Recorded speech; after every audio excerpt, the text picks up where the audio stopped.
नमस्कार, वक्त हो गया है सवाल इंडिया का। आपके साथ मैं हूं मीनाक्षी खंडवाल। उत्तर प्रदेश से सबसे बड़ी खबर आज शंकराचार्य वर्सेस मुख्यमंत्री योगी आदित्यनाथ के बीच जो टकराव चल रहा है उसे लेकर, क्योंकि देखिए 18 जनवरी को माघ मेले में जो परिस्थिति शुरू हुई, समय का पहिया ऐसा घूमा है कि आज शंकराचार्य ने सीएम योगी से हिंदू होने का प्रमाण मांग लिया। कहा अपने गौभक्त होने का प्रमाण दीजिए, अगले 40 दिन की मोहलत आपको देते हैं, नहीं तो हम मानेंगे कि गेरुआ भगवा आपने दिखावे के लिए धारण किया है। अब इन सब के बीच, इस टकराव के बीच, जहां पर सीधे सीधे मुख्यमंत्री योगी आदित्यनाथ और शंकराचार्य आमने सामने दिखाई दे रहे हैं। अखिलेश यादव पहले दिन से ही शंकराचार्य स्वामी अविमुक्तेश्वरानंद के साथ खड़े हुए दिखाई दे रहे, तो कांग्रेस के प्रदेश अध्यक्ष अजय राय ने भी उनसे मुलाकात कर दी। लेकिन अब अगले 40 दिन बड़े अहम रहने वाले हैं कि आखिर अब इस लड़ाई में, इस टकराव में आगे होता क्या है।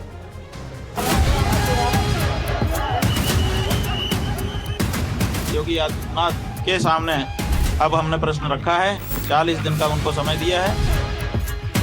ऐसे तमाम कानूनी होंगे जो धर्म की आड़ में सनातन धर्म को कमजोर करने की साजिश रच रहे हैं। हमें उनसे सावधान होना होगा। माफी का समय होता है। 11 दिन वहाँ काहे के लिए बैठे थे? हम उनको मौका ही तो दे रहे थे। 11 दिन जब उन्होंने मौके का उपयोग नहीं किया। अगर कोई राष्ट्रीय स्वाभिमान को चुनौती देता है तो हमें खुल करके उसके सामने आकर के खड़ा हो जाना चाहिए, उसकी चुनौती का मुकाबला करने के लिए खड़ा होना चाहिए।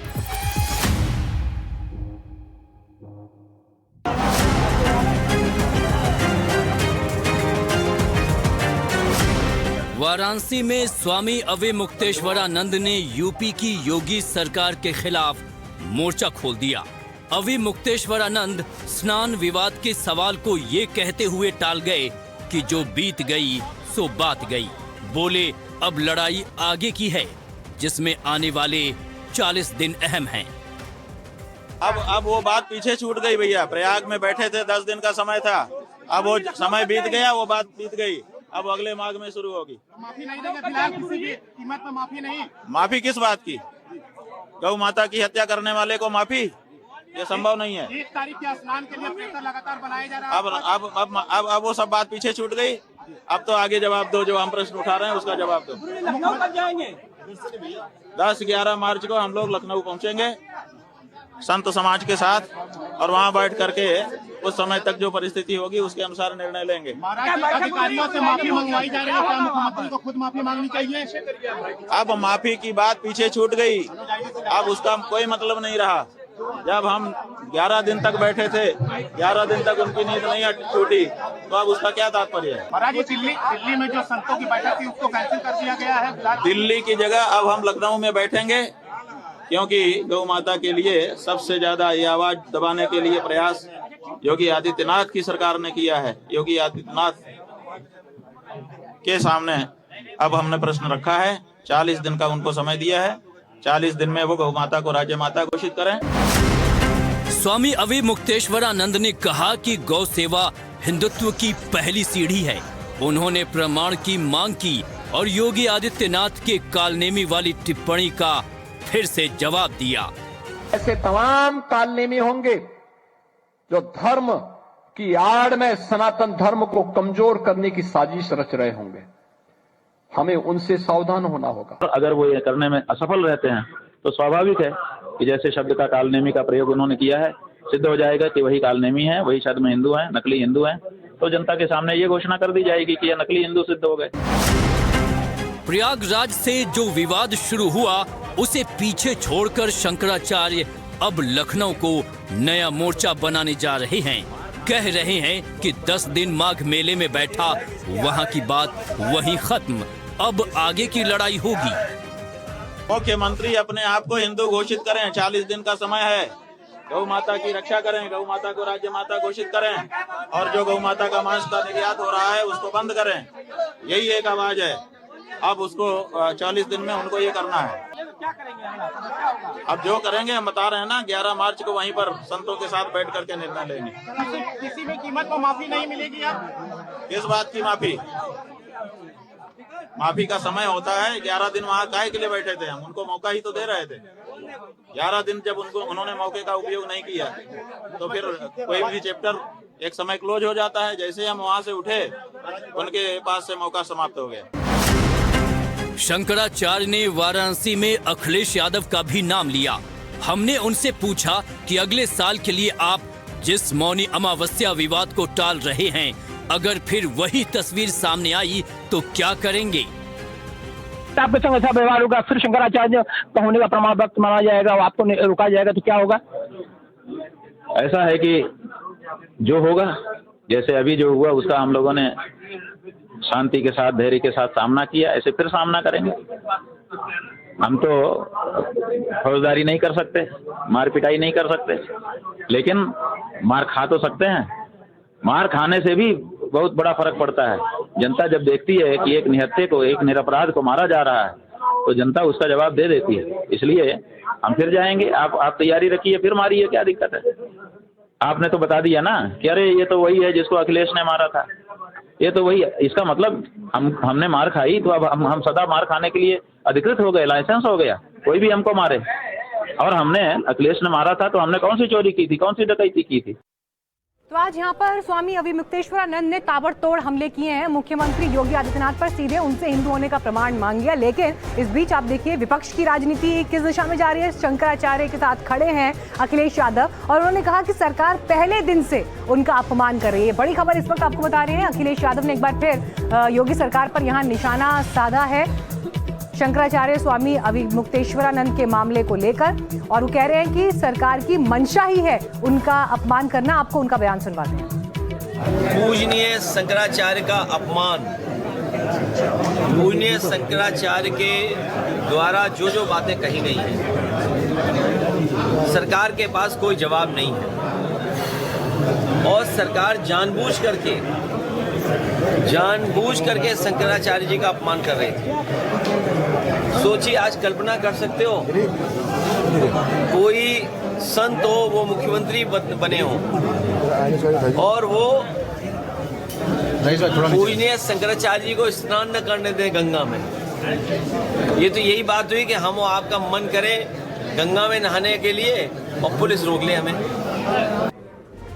तो अखिलेश यादव यहाँ योगी सरकार पर निशाना साधते हुए कि संतों का वो अपमान कर रहे हैं। लेकिन इस बीच शंकराचार्य स्वामी अविमुक्तेश्वरानंद की मांग क्या है? वो गौ हत्या को बैन करने की मांग उठा रहे हैं बार बार, और इसी को लेकर योगी आदित्यनाथ से प्रमाण मांग रहे हैं कि अगर आप गौ भक्त हैं, गौ सेवक हैं, तो फिर इसका प्रमाण दीजिए, वरना आपको असली गौ भक्त नहीं माना जाएगा। तो अब इन सब के बीच देखिए क्यों गौमांस के निर्यात को लेकर इतने मुखर हैं शंकराचार्य स्वामी अविमुक्तेश्वरानंद, और क्यों उन्होंने ये कहा कि माफी और समझाने बुझाने की बात तो अब पीछे छूट गई। 10 दिन हम माघ मेले में बैठे रहे, किसी ने पूछा नहीं। अब काशी में इस माफी का मतलब नहीं है। ये बात चल रही है कि सरकार की तरफ से आपसे समझौते के लिए प्रयास हो रहा है, आपको मनाया जा रहा है। कुछ अधिकारियों ने आपसे बात भी की है लखनऊ से, वो कितनी सच्चाई है? ये सब हमने जो कुछ चल रहा था वहीं पे बता दिया था। उसके बाद जो चल रहा हो उसके बारे में हम चर्चा नहीं करना चाहेंगे, क्योंकि हमने चैप्टर क्लोज कर दिया है। अगले माघ में जब हम वहाँ बैठेंगे सब फिर से शुरू कर देंगे वो बात। मैंने कोई माफी की उसके पहले ना, अब वो बात खत्म हो गई। अब अगले माघ में अब आप मौनी अमावस्या ला के हमको दे दोगे? अब तो प्रकृति हमारे सामने मौनी अमावस्या लेके आएगी।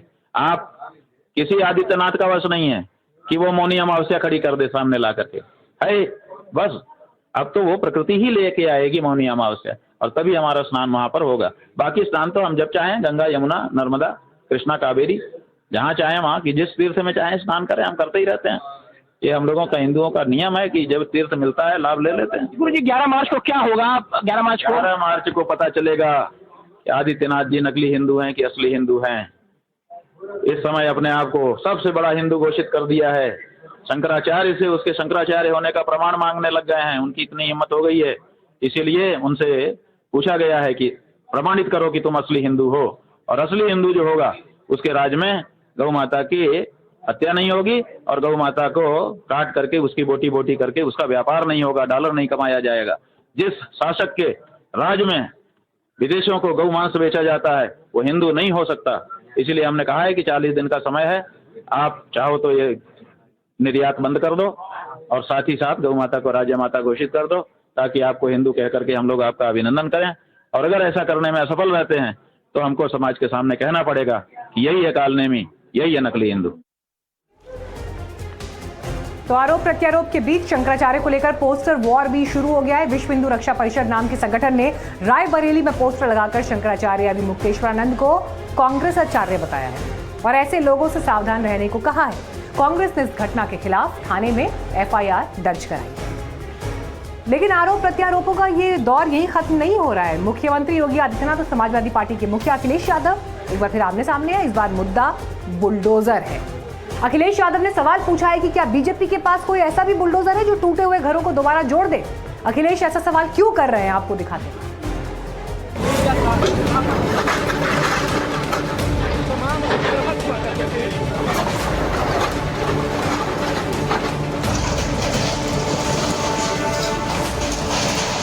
बुलडोजर अक्सर यूपी का राजनीतिक तापमान बढ़ा देता है।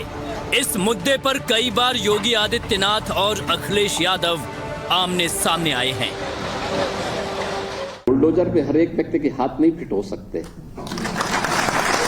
इसके लिए दिल और दिमाग दोनों चाहिए। दिल और दिमाग दोनों चाहिए। बुलडोजर जैसी क्षमता और दृढ़ प्रतिज्ञा जिसमें हो वही बुलडोजर चला सकता है। दंगाइयों के सामने नाक रगड़ने वाले लोग बुलडोजर के सामने वैसे ही पस्त हो जाएंगे। लेकिन अब अखिलेश यादव एक बार फिर बुलडोजर को मुद्दा बनाकर हमलावर हुए हैं।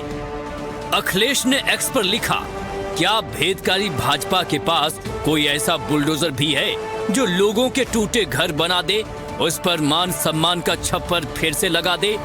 अपने ऊपर लगे मुकदमे तो सत्ताधीश हटवा सकते हैं, लेकिन जो पाप उन्होंने किए हैं उसके मुकदमे ऊपर वाले की अदालत में लिखे जा रहे हैं। उससे वो कैसे बचेंगे? इतना अन्याय और पाप करके कोई सो कैसे सकता है? दरअसल अयोध्या रेप केस में समाजवादी पार्टी से जुड़े रहे नेता मोईद अहमद के घर बुलडोजर चलाया गया था। मोईद अब इस केस में बरी हो गए हैं, जबकि सह आरोपी और मोईद के नौकर राजू खान को दोषी करार देते हुए 20 साल की सजा सुनाई गई है। इसी को लेकर अखिलेश यादव ने बुलडोजर एक्शन पर सवाल उठाया, लेकिन यूपी सरकार के मंत्री संजय निषाद ने अखिलेश के सवाल को गलत ठहराया है। व्यक्ति बरी हुई है, वो सिस्टम नहीं बरी हुआ ना। आखिर उनका नौकर उसमें शामिल था ना, तो किसी के क्षेत्र में किसी के घर में उसका अगर नौकर शामिल है तो मालिक भी उसमें दोषी है उतना। जब ठीक है, विज्ञान ने उनको साबित किया है, तो आगे हमको लगता है कि दोष से बरी नहीं हो सकते हैं। उस केस से, उस दोष से बरी है, लेकिन केस से बरी नहीं हो सकते हैं। केस में तो वो उनके अगर अधीन रहने वाला नौकर ने इस तरीके का कृत्य किया तो उसे सजा मिलनी चाहिए। और इस तरह का बयान जो अवैध था उसमें उस केस से नहीं जुड़ा। अवैध व्यक्ति के नाते नहीं, बल्कि वो अवैध जमीनों पर थे। बुलडोजर एक्शन पर समाजवादी पार्टी ने पहले भी सवाल उठाए हैं और यूपी की योगी सरकार ने पहले भी कहा है कि जो भी कार्रवाई हुई नियमों के मुताबिक हुई। सवाल इंडिया का आज देश की प्राथमिकता से भी जुड़ा हुआ है। देश का बजट आने वाला है। रोजगार, विकास, किसान, गरीब, टेक्नोलॉजी, इन सब पर चर्चा हो पाती, लेकिन हो क्या रहा है? देश के पूर्व राष्ट्रपति हामिद अंसारी प्रबुद्ध वर्ग से आते हैं, पढ़े लिखे विद्वान व्यक्ति हैं। वो आक्रमणकारियों को विदेशी नहीं हिंदुस्तानी बता रहे हैं। मुद्दा ऐसा जिस पर राजनीति होना तय है। ओम नमः शंभवाय च मयो भवाय च नमः शंकराय च महेश्वराय च नमः शिवाय हर हर महादेव। जिस महमूद गजनवी के माथे पर सोमनाथ समेत भारत के दूसरे कई मंदिरों के विध्वंस का कलंक है, क्या वो हिंदुस्तानी था? पूर्व उपराष्ट्रपति हामिद अंसारी ने कहा है कि अपनी किताबों में लोग छपवाते हैं कि कोई लोदी है तो कोई गजनी है। ये सब हिंदुस्तानी लुटेरे थे, ये बाहर से नहीं आए थे, सब हिंदुस्तानी थे। जाहिर है हामिद अंसारी ये बयान देकर विवाद से घिर गए। इसी के साथ बीजेपी हमलावर हो गई। किस कारण से लुटेरों के प्रति इतनी आत्मीयता है, यह अपने आप में दर्शाता है कि एक रोगी मानसिकता है। और ये मुगल, मैकॉले और मार्क्स ये M3M के कारण ये सारी की सारी समस्या उत्पन्न हुई है। नरेंद्र मोदी जी का और आरएसएस का इकोसिस्टम वाराणसी में आज गांधी जी की शहादत के दिन गोडसे नाम के नाटक का मंचन कर रहा था। काशी वासियों ने वो मंचन रोका, विरोध करके रोका। तो इनका इकोसिस्टम देखिए क्या कर रहा है। हम हामिद अंसारी वाले मुद्दे पर क्यों जवाब दें? प्रधानमंत्री मोदी भी कई बार सोमनाथ का उदाहरण देते हुए इस मुद्दे का जिक्र कर चुके हैं। सोमनाथ के पवित्र विग्रह को तोड़ा गया, बार बार मंदिर का स्वरूप बदलने की कोशिश हुई और हमें पढ़ाया गया कि सोमनाथ को लूट के लिए तोड़ा गया था। नफरत, अत्याचार और आतंक का असली क्रूर इतिहास हमसे छिपाया गया। हमने बीजेपी और उसके विरोधी दलों से एक साथ ये सवाल पूछा कि क्या गजनी को हिंदुस्तानी लुटेरा बताने के पीछे सोच क्या है। लोकतंत्र मजबूत है या नहीं है? संविधान बदलने की बात कौन लोग कर रहे थे जो 400 वोट मांग रहे थे, 400 सीटें मांग रहे थे? सवाल है कि देश की प्राथमिकताएं तो अलग बहुत हैं, लेकिन भारतीय जनता पार्टी उस पर बात कहाँ करना चाहती है? भारतीय जनता पार्टी को जो मुद्दे सूट करते हैं, जिनका कोई लेना देना नहीं देश के मुद्दों से, पर उन मुद्दों को पकड़ के फलाने ने ये बोला, फलाने ने बोला, तो उससे पूछताछ कीजिए क्यों बोला, किस लिए बोला, मुद्दा क्यों बनाते हो? कहानी के इस तरह की बात करने की आवश्यकता क्या है? मुझे ये समझ में नहीं आ रहा है कि एक लुटेरे को, बलात्कारी को, एक आदमी जिसने इस देश को 17 बार आक्रमण किया और तमाम जगह पर लूटपाट करी और न जाने क्या क्या किया, उसको जबरदस्ती हिंदुस्तानी क्यों बना रहे हो? और कौन सा इतिहास पढ़ रहे हो भाई? कहां से ला रहे हो ये इतिहास? उसने इस देश को लूटा। इस हिसाब से तो कल आप कह दोगे कि पाकिस्तान भी हमारा हिस्सा था और वो जो पाकिस्तान से आतंकवादी आ रहे हैं वो भी हिंदुस्तानी ही है। कभी तो था ही 47 से पहले। ये बेतुकी कुतर्की बातें करना और ये साबित करना कि वो हिंदुस्तानी था, वो नहीं था भाई। और हम कोई यहां पर जो है डिस्कोर्स जो है उसको आगे बढ़ा रहे हैं, नहीं बढ़ा रहे हम। उन्होंने बोला, वो इस बात को जस्टिफाई करें, बताएं। और अब बात चुनावी राज्य असम की। गृह मंत्री अमित शाह असम के चुनावी दौरे पर थे। यहाँ पर डिब्रूगढ़ में उन्होंने सभा की और इस दौरान घुसपैठियों को लेकर जबरदस्त निशाना कांग्रेस की पूर्ववर्ती सरकारों पर निशाना साधा। उन्होंने ये भी कहा कि तीसरी बार सत्ता में आए तो असम में एक भी घुसपैठिया नहीं बचेगा। असम में जहां तीसरी बार सरकार बनाने के लिए तो वहीं बंगाल में किसी तरह जीत का स्वाद चखने के लिए बीजेपी ने पूरी ताकत झोंक दी है। यही वजह है कि अमित शाह और पीएम मोदी खुद लगातार बंगाल और असम का दौरा कर रहे हैं।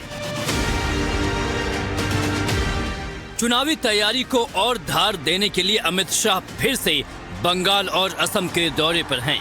अमित शाह सबसे पहले असम के डिब्रूगढ़ पहुंचे, जहां उन्होंने जनता को विकास कार्यों की सौगात दी। चुनावी सभा को संबोधित करते हुए शाह ने घुसपैठ को लेकर तीखे हमले किए। उन्होंने कहा, अब भारत में घुसपैठिए न आ पाएं ऐसी व्यवस्था कर रहे हैं और जो आ गए हैं उनको भी बख्शा नहीं जाएगा, उनको भी चुन चुन कर निकालेंगे। 1,26,000 एकड़ भूमि बांग्लादेशी घुसपैठियों से मुक्त कराने का काम ये भारतीय जनता पार्टी की सरकार ने। और मैं आज आसाम की दूसरी राजधानी की भूमि पर वादा कर कर जाता हूं, हेमंत जी के नेतृत्व में यहां पर तीसरी बार भाजपा सरकार बना दो, एक एक घुसपैठियों को चुन चुन कर आसाम के बाहर हम निकालेंगे। ये घुसपैठिया किसी भी तरह से आसाम और देश का भला नहीं कर सकते। हमारे सीमित संसाधन हैं, हमारे गरीबों का अधिकार घुसपैठिया छीनते हैं, हमारे डेमोग्राफी को बदल रहे हैं और देश की सुरक्षा के साथ भी वो लोग कॉम्प्रोमाइज करते हैं। शाह ने कांग्रेस पर घुसपैठियों को लेकर तुष्टीकरण का आरोप लगाया। शाह ने कहा कि कांग्रेस की सरकार ने अपनी सत्ता के लिए घुसपैठियों को वोट बैंक का हथियार बनाया। हमारे आसाम में मुझे बड़ी गंभीरता से बताइए, डिब्रूगढ़ वालों को इतना परेशानी नहीं है, मगर आसाम की परेशानी डिब्रूगढ़ की है या नहीं है? भाई जरा जोर से बोलो, आसाम की परेशानी हम सबकी है या नहीं है? पक्का है? आसाम में घुसपैठ होना चाहिए क्या? अरे जोर से बोलो, होना चाहिए क्या? एक कांग्रेस पार्टी ने असम को घुसपैठ कर अपनी वोट बैंक की राजनीति से सत्ता प्राप्त करने का घुसपैठियों के माध्यम से एक हथियार बनाया था। अमित शाह ने डेमोग्राफी चेंज को लेकर असम की जनता को भी अलर्ट किया। आज आसाम की जनता को मैं अपील करने आया हूं, ये जनसांख्यिकी का जो परिवर्तन है, इसको अगर आपने रोका नहीं तो आसाम आने वाले दिनों में बहुत दिक्कत में आएगा। और जनसांख्यिकी का परिवर्तन, घुसपैठियों को रोकने का काम केवल और केवल भारतीय जनता पार्टी कर सकती है और कोई नहीं कर। आज उत्तर प्रदेश में मंत्री जी को सड़कों की सुध याद दिलाने के लिए, उनके मंत्रालय से जुड़े कामकाज को याद दिलाने के लिए सड़क पर ही उनका रास्ता रोक दिया। बात हो रही है उत्तर प्रदेश के महोबा में, जहां पर मंत्री स्वतंत्र देव सिंह निकले हुए थे और इस दौरान उन्हीं के विधायक बृजभूषण राजपूत ने रास्ता रोका। हुआ क्या सड़क पर आज हाई प्रोफाइल ड्रामा, जरा देखिए।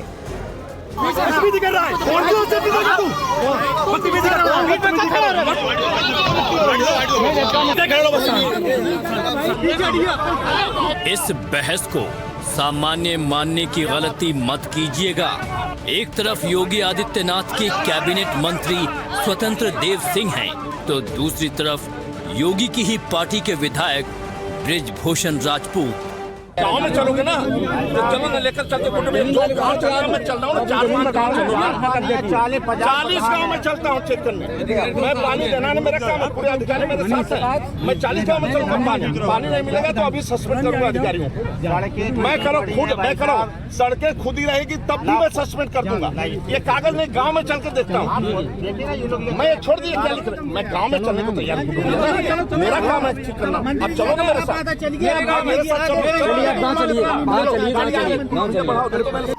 मामला महोबा का है। कैबिनेट मंत्री स्वतंत्र देव सिंह का बीजेपी विधायक बृजभूषण राजपूत ने रास्ता रोक दिया।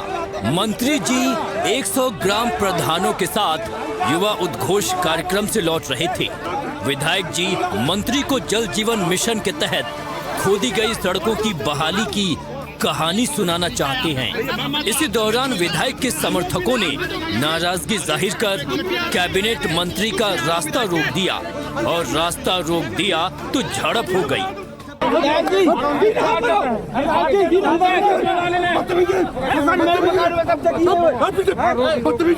में कब्जा किए, हमारे मकान में कब्जा किए, हमारे जमीनों में कब्जा, हमारे मकानों में कब्जा, हमारा भाई आशीष महाराज।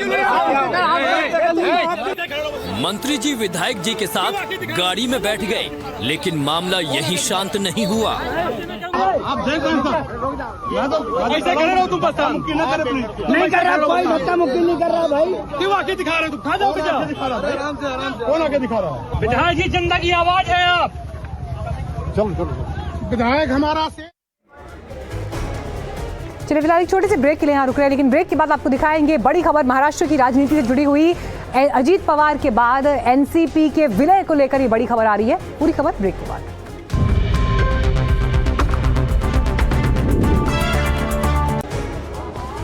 समय कितना निष्ठुर होता है, इसका अंदाजा आप इस बात से लगाइए कि अजीत पवार, जिनकी चिता की राख अभी ठंडी नहीं हुई, लेकिन उनकी मृत्यु के बाद सवाल महाराष्ट्र की राजनीति में एनसीपी के भविष्य को लेकर है। मौजूदा सरकार में क्या परिस्थिति होगी उसे लेकर भी है, और एनसीपी शरद पवार गुट, अजीत पवार गुट के मर्जर को लेकर उनकी मृत्यु के बाद से ही सवाल पूछे जाने लगे थे। तो इसे लेकर खबर अब निकलकर सामने आ रही है, क्योंकि कल बैठकों का एक अहम दिन रहने वाला है और छगन भुजबल ये कह रहे हैं कि अगर विधायक दल की बैठक में कल ही तय हो गया तो डिप्टी सीएम पद पर सुनेत्रा पवार की ओथ सेरेमनी, शपथ ग्रहण कल भी संभव है।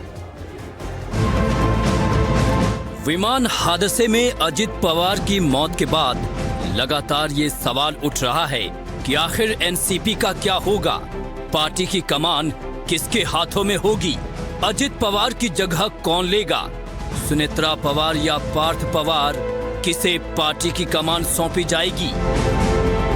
इन सवालों के बीच एक सबसे बड़ा सवाल ये उठ रहा है कि क्या एनसीपी के दोनों गुटों का विलय हो जाएगा?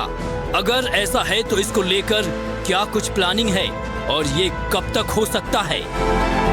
सूत्रों की माने तो एनसीपी के दोनों गुटों का विलय तय माना जा रहा है और फरवरी के दूसरे हफ्ते में इसका औपचारिक ऐलान भी हो सकता है। बताया जा रहा है कि जिला परिषद चुनाव के बाद इसकी औपचारिक घोषणा हो सकती है। खबर ये भी है कि विलय को लेकर दोनों गुटों के नेताओं की फाइनल बैठकें भी हो चुकी थीं, बस ऐलान होने का इंतजार था। विलय को लेकर एनसीपी शरद गुट के कई सीनियर नेताओं ने ये दावा किया है। इसमें एकनाथ खड़से से लेकर अनिल देशमुख और राजेश टोपे ने कहा है कि विलय को लेकर सारी बातें पूरी हो चुकी थीं। ऐलान से कुछ दिन पहले ये हादसा हो गया।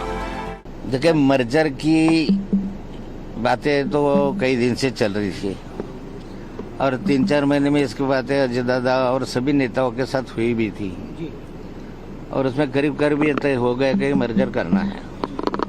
मर्जर करने के पहले ये भी तय हुआ कि अभी जो लोकल बॉडी इलेक्शन हुए वो चल रहे हैं, ये लोकल बॉडी इलेक्शन में घड़ी से लेकर हम लोग लड़ेंगे, ऐसा तुतारी का कहना था, मतलब शरद पवार गुट का कहना था। दोनों का मिला ऐसा कि घड़ी पे लड़ो। अभी जब एक साथ आना ही है तो घड़ी पे इलेक्शन लड़ो। एक साथ आने के बाद, एक साथ दोनों पार्टी इकट्ठा आने के बारे में प्रीलिमिनरी चर्चा पूरी हो गई थी दोनों पार्टी के बीच में, लेकिन एकाएक घटना घटी, दुर्दैवी घटना घटी, उसके वजह से अभी वो बात रुक गई है। और अभी सब पूरा परिवार जब इकट्ठा बैठेगा तो उसके बारे में चर्चा करके निर्णय लेगा। लगभग मर्जर का डिसीजन हो चुका था, अजित दादा के सामने ही हो चुका था। हम विटनेस है उसके, लास्ट मीटिंग्स भी हो चुकी थी। अभी हम तुतारी के ऊपर बहुत कम जगह लड़ रहे हैं, इसलिए ज़्यादातर घड़ी पे ही हम लड़े हैं। तो ये उनके सभी लोगों के मान्यता से ये सब कुछ हुआ था। शरद गुट के नेताओं के बयान से साफ है कि वो निश्चित तौर पर विलय चाहते हैं, लेकिन सवाल ये उठता है कि अजित गुट के नेताओं की इस पर क्या राय है। सूत्र बताते हैं कि अजित गुट के नेताओं की इस पर अलग अलग राय है। कुछ नेताओं का मानना है कि विलय का मुद्दा राजनीतिक फायदे के लिए उठाया जा रहा है, तो वहीं कुछ नेता जल्दबाजी में विलय के खिलाफ हैं। सुनील तटकरे, प्रफुल्ल पटेल और भुजबल विलय को लेकर असमंजस में हैं। ऐसे में ये पवार परिवार पर ही भविष्य को लेकर फैसला छोड़ा जा रहा है। विलय होगा या नहीं, इसको लेकर अंतिम फैसला पवार फैमिली ही करेगी और इसमें सुनेत्रा पवार की भूमिका सबसे अहम होगी। और अभी भी जो है सुनेत्रा पवार जो है अजित पवार की पत्नी, उनको घुटने तक बना के उनको विधानसभा में लाना पड़ेगा और वो भी उनको ही प्रदेश अध्यक्ष करेंगे, ऐसा दिख रहा है। मतलब दोनों पार्टी अगर विलीनीकरण होगा तो ये जो मांग हो रही है, मेन मांग हो रही है वो शरद पवार की गुट से हो रही है, इनके गुट से नहीं हुई अभी तक। देखो आप, हालांकि अजित पवार ने बताया था कि ऐसा होना चाहिए या होगा या मैं करूंगा, लेकिन हुआ कुछ नहीं था। अभी पहले से, कल से जो बातें होने लगी है, जो अंकुश काकड़े बोल रहे हैं, शशिकांत शिंदे बोल रहे हैं, ये शरद पवार गुट के लोग ही बोल रहे हैं कि इकट्ठा होना चाहिए। यहाँ के लोग नहीं बोल रहे ज्यादा। तो इसका जो भवितव्य है ये तय करेगा अमित शाह, दिल्ली से होगा। विलय को लेकर एक सवाल और उठ रहा है कि अगर ये पूरा हो गया तो एनसीपी किस धड़े में रहेगी? क्या एनसीपी महायुति में रहेगी या फिर महाअघाड़ी में? इसको लेकर बड़ा पेंच है, क्योंकि एनसीपी महायुति में रही तो शरद गुट को बड़ा फायदा होगा और शरद गुट का महाअघाड़ी छोड़ना इंडिया गठबंधन के लिए बहुत बड़ा झटका होगा। तो वहीं एनसीपी महाअघाड़ी में रहे, इसकी संभावना थोड़ी कम दिखती है। बहरहाल एनसीपी को लेकर जारी सियासी दांव पेंच के बीच अजित गुट के अंदर से सुनेत्रा पवार को लगातार डिप्टी सीएम बनाए जाने की मांग हो रही है। अजित गुट चाहता है कि सुनेत्रा पवार को डिप्टी सीएम का पद मिले। इस मांग का बीजेपी ने स्वागत किया है। बीजेपी नेता राम कदम ने कहा कि अगर वो डिप्टी सीएम बनती हैं तो ये अजित पवार के लिए सच्ची श्रद्धांजलि होगी। सुनेत्रा पवार जी का नाम आ रहा है।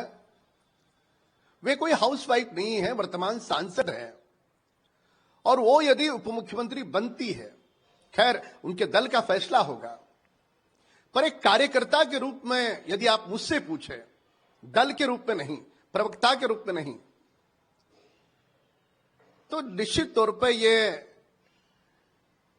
कहते हैं कि सच्चे रूप से उनके दल के अजीत दादाजी को श्रद्धांजलि रहेगी यदि दल सुनेत्रा पवार जी का नाम सामने देता है। दोनों गुटों में विलय, सुनेत्रा को उप मुख्यमंत्री बनाने की मांग और अजीत पवार के मंत्रालयों का वितरण, इन सब पर पेच अभी फंसा हुआ है। तमाम दावे और मांगे की जा रही है, लेकिन अभी पिक्चर क्लियर होने में काफ़ी वक्त लग सकता है। कैमरामैन प्रवीण जी रोहित के साथ अभिषेक अवस्थी, एनडीटीवी इंडिया, मुंबई। अब सवाल ये उठता है कि एनसीपी के दोनों गुटों का विलय हो गया तो ताकत कितनी बढ़ जाएगी। लोकसभा में अजीत गुट का 1 सांसद है तो वहीं शरद गुट के 8 सांसद हैं। कुल मिलाकर ये हो जाएंगे 9 सांसद। वहीं राज्यसभा की अगर बात करें तो अजीत गुट के 3 सांसद हैं और शरद गुट के 2, कुल मिलाकर हो गए 5 सांसद। वहीं महाराष्ट्र विधानसभा में अगर इनकी ताकत की बात करें तो अजीत गुट के 41 विधायक हैं और शरद गुट के पास हैं 10 विधायक। विलय हुआ तो कुल मिलाकर ये नंबर हो जाएगा 51। अब इस सब गणित के बीच बड़ी खबर क्या है? कल एनसीपी के विधानमंडल सदस्यों की एक महत्वपूर्ण बैठक बुलाई गई है। छगन भुजबल ने कहा है कि कई लोगों की राय है कि सुनेत्रा पवार को डिप्टी सीएम पद की जिम्मेदारी दी जानी चाहिए और इस मांग को वो निजी रूप से गलत भी नहीं मांगते, लेकिन अगर कल ही इस पर सहमति बन जाती है तो ऐसे में डिप्टी सीएम पद को लेकर शपथ ग्रहण भी संभव है। तो बड़ी खबर निकल कर आ रही है। कल का दिन महाराष्ट्र की राजनीति के लिए इस लिहाज से भी अहम रहने वाला है। मीटिंग घेऊन सीएलपीची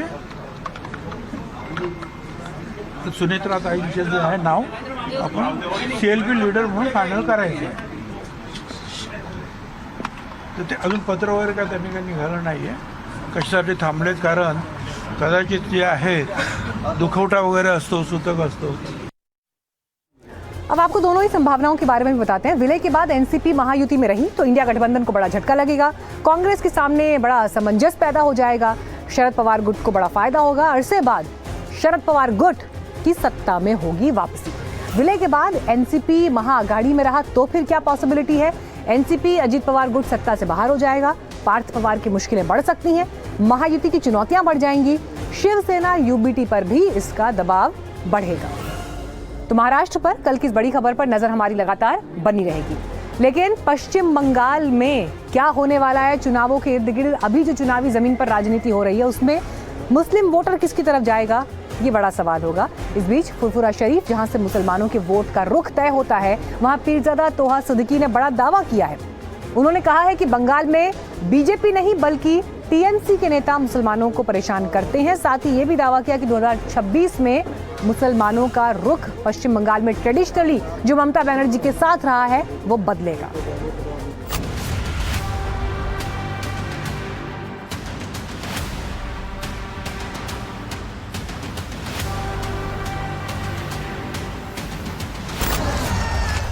पश्चिम बंगाल में इस बार विधानसभा चुनाव की लड़ाई मंदिर और मस्जिद के इर्द गिर्द घूम रही है। पहले हुमायूं कबीर ने बाबरी मस्जिद बनाने का ऐलान किया और फिर ममता भी मंदिर मार्ग पर चल पड़ी। हुमायूं कबीर के ऐलान से ममता को मुस्लिम वोट छिटकने का डर लगा तो ममता ने अपना रास्ता थोड़ा जरूर बदला। एक सवाल है और वो ये कि इस बार विधानसभा चुनाव में मुसलमानों का रुख किस तरफ रहेगा।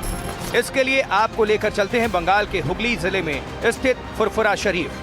ये वो जगह है जो बीते 2 दशकों से तय कर रही है कि मुसलमानों का वोट किस तरफ जाएगा। मतलब ये भी कह सकते हैं कि इस जगह की इतनी ताकत है जो सरकार बनाने में डिसाइडिंग फैक्टर साबित होता है। फुरफुरा शरीफ इस बार क्या फैसला करेगा, ये जानने के लिए हमने फुरफुरा शरीफ के प्रबंध निदेशक पीरजादा तोहा सिद्दीकी से बातचीत की। तोहा सिद्दीकी ने जो दावे किए वो काफी चौंकाने वाले हैं। तोहा सिद्दीकी ने कहा कि इस समय टीएमसी और अल्पसंख्यकों के बीच टकराव चल रहा है।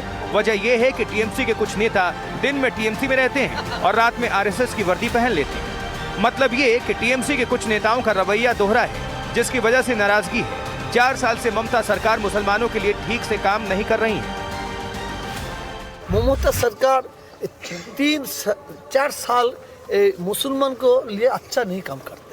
अभी मुसलमान जे माइनॉरिटी संख्यालघु जो लोग ये सरकार का विरोध चल रहा था। इस सरकार में कुछ एमएलए है, एमपी है, ये लोग दिन में तृणमूल का ड्रेस पहन लेते हैं और रात जब आते ना ये बीजेपी आरएसएस का ड्रेस ले लेते हैं। ममता के मंदिर मार्गों पर तोहा सिद्दीकी ने कहा है कि उनके दिमाग में ये बात क्यों आई कि सरकार को मंदिर बनाना चाहिए।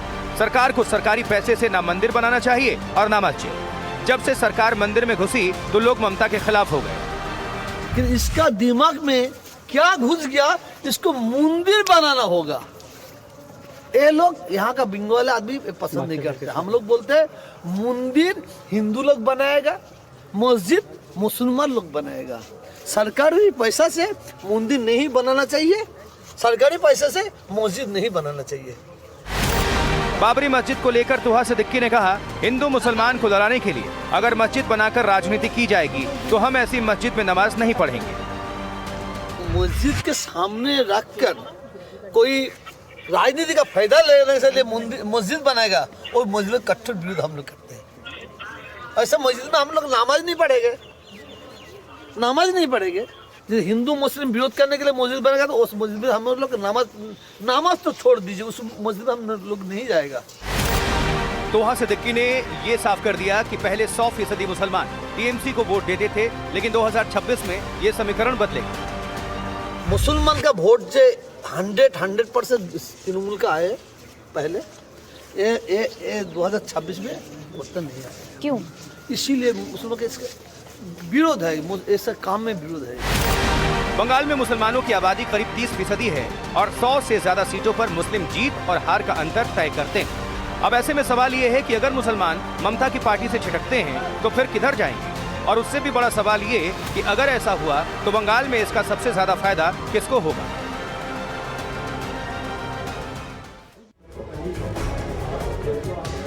चलिए इसी के साथ आज न्यूज रूम से सवाल इंडिया में इतना ही, लेकिन खबरें लगातार आगे भी जारी रहेंगी। आप देखते रहिए एनडीटीवी इंडिया। हेलो मोटो।